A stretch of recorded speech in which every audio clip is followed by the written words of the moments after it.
Now, according to a World Economic Forum survey, the United States is ranked 49th in the world for the quality of its math and science education.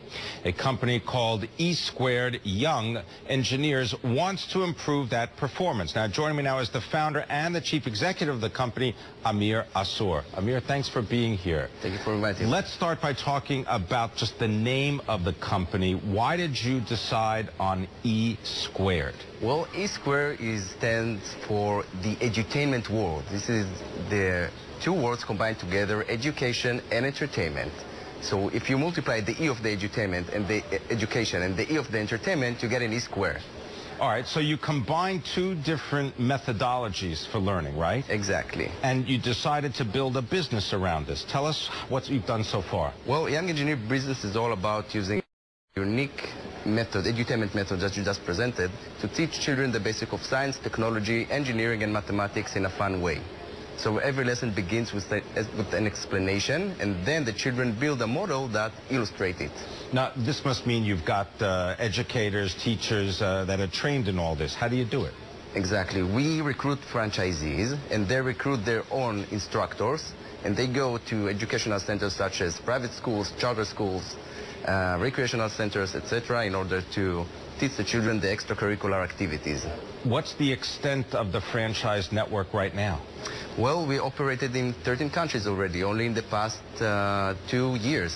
When I was starting the business myself, I was teaching in 8 educational centers only, and very quickly we grew up to 91 educational centers, and we're looking forward to have the same growing numbers here in the United States. So what's the plan for the U.S.? I believe you've got one location currently, and that's in Michigan. Yes, we have in Michigan one franchisee who has 15 locations, and we open now to distribute the Young Engineer programs almost all around the USA.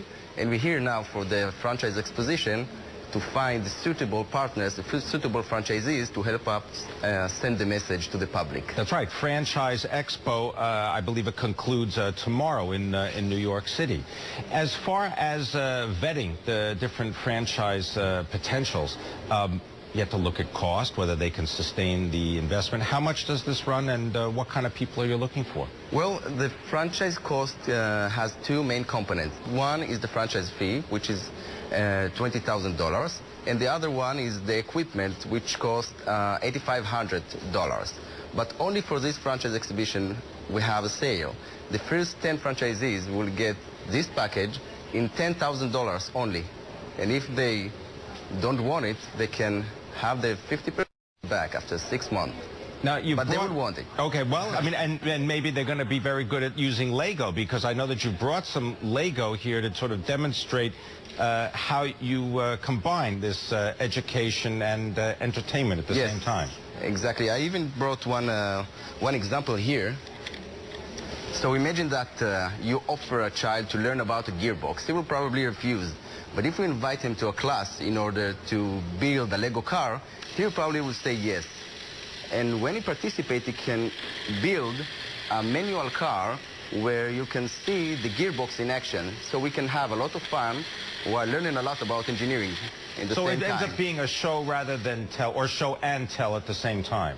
Exactly. They are learning about the concept and then build a model that implements it. What about the age groups that are involved? Well, we're using Connects for ages 4 to 6, and from the age of 6 and the age of 15, we use the kit that you see here, the Young Engineers kit, where which you can use in order to build 140 different kinds of models. Each one of the model implement different engineering principle. Now, when you were a child, were you playing with Lego? Were you playing with these kinds of things to learn these types of principles? Yes, I was playing a lot with Lego, but it didn't come from this direction. Actually, it came because I had many learning disorders in school, and when I was studying in the university, computer science and economics, I noticed the tremendous gap between what I was in the school to what I am in the university.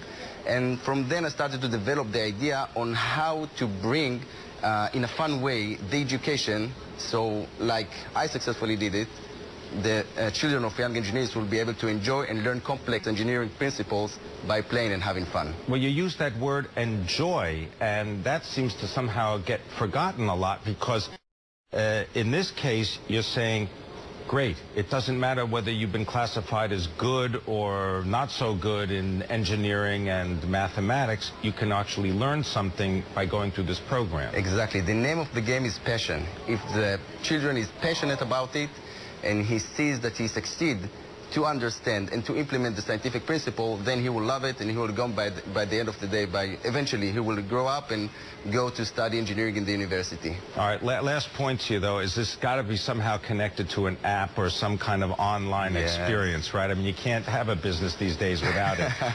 What's your connection, and what have you been doing? Yes, well, we developed a new app that enables children to see the full building instructions in 360 degrees. This is, for example, a washing machine. So once children finish building this, they take a Q-ton, soak it with water, put it inside the drum of the washing machine, and when it turns, they can see the centrifugal force starting getting into action, and the ringing action of the washing machine, how it works. So they implement things from the real life, such washing machine and gearbox. Well, maybe they'll even do their own clothes, too. They'll do their own laundry. You never know. Thank you very much. I wouldn't count on this. Well, they can try anyway. Maybe not so much starch. Thanks very much. Thanks for having me. He is the founder and the chief executive of E Squared Young.